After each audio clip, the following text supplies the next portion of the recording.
Қазақ тілі пәні 4-ші сынып. Сабақтың тақырыбы сөйлемнің бірыңғай мүшелері және олардың тыныс белгілері.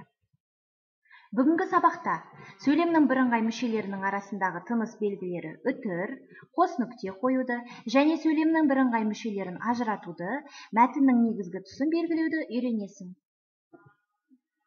Сабағымызды 1 минут әдісімен бастайық. Берілген екі сөйлемді оқы. Осы сөйлемдерде бір ғана сұраққа жауап беретін сөздерді анықтап көр. Бірінші сөйлем. Ұзын бойлы, қара торы, ат жақты жігіт келді. Осы сөйлемде бір ғана сұраққа жауап беретін сөз немесе сөз тіркестері қандай? Дұрыс айтасыңдар. Ұзын бойлы, қара торы, ат жақты деген сөз тіркестері қандай деген сұраққа жауап береді. Екінші сөйлем. Көрсетті қырдың өнерін, ән, өлең, күй, сауығын. Осы сөйлемде бір ғана сұраққа жауап беретін қандай сөздерді көріп тұрсың? Әрине, несін көрсетті? Өнерін, ән, өлең, күй, сауығын деген сөздер несін деген сұраққа жауап береді. Яғни бұлар бірыңғай мүшелер. Олардың бәрі бір ғана сұраққа жауап береді. Сөйлемде бір мүшенің ғана қызметін атқарады. Бәрі бір сөз табынан болады. Білгенге маржан. Қазақтың бас ақыны Абай Құнанбайұлын барлығымыз жақсы білеміз. Абай Құнанбайұлы ақын, ойшыл, аудармашы, дана, ғалым, сазгер болған екен. Ал Абай жолы романын жазған ұлы жазушы Мұхтар Әуезов. Бірге ойлаймыз. Оқитын мәтіннің негізгі тұсын белгілеп ал. Және мәтіннен бірыңғай мүшелерді тап. Абайдың 19-шы қара сөзі. Адам ата-анадан туғанда есті болмайды. Естіп, көріп, ұстап, татып ескерсе, дүниедегі жақсы жаманды таниды дағы. Сондайдан білгені, көргені көп болған адам білімді болады. Естілердің айтқан сөздерін ескеріп жүрген кісі өзі де есті болады. Әрбір естілік жеке өзі іске жарамайды. Сол естілерден естіп, білген жақсы нәрселерді ескерсе, жаман дегеннен сақтанса, сонда іске жарайды, сонда адам десе болады.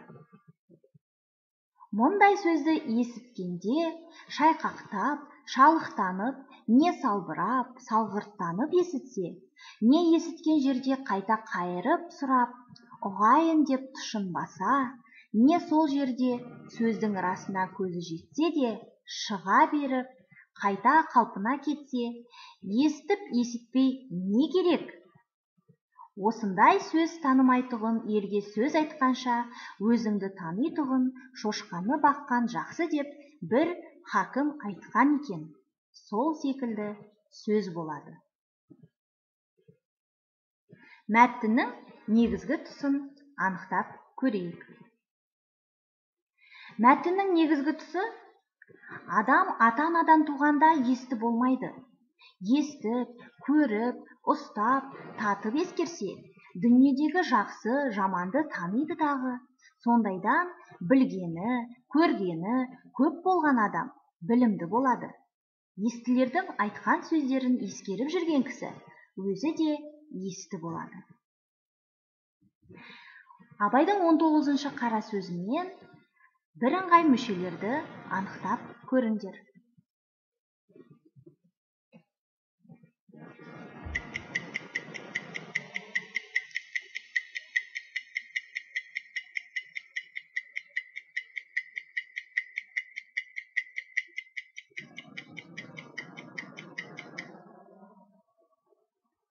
Өзіңді тексер.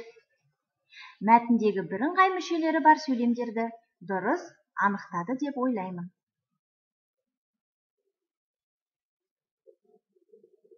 Оқулықтағы 43-ші жаттығуды орындап көрейік. сөйлемдерді құрамындағы сөйлем мүшелеріне қарай сәйкестендір.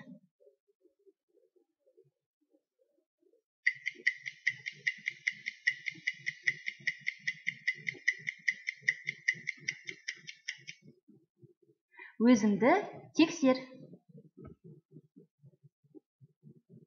Жарайсыңдар. Тапсырманы дұрыс орындады деп ойлаймын. Бүгінгі сабаққа кері байланыс берейік. Не үйрендік?